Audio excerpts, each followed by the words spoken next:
To give life to your project, you may also like to create walkthrough videos of your project using the walkida module provided with IDE architecture.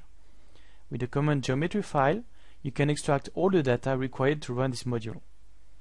In this project, we created with a polyline a path to walk around the project. As you can see, we also have defined a 360 degrees background using 6 images.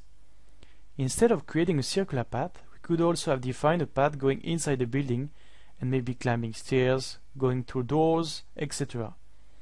Another option could be to create a stereoscopic video to watch the project in 3D with green and red glasses.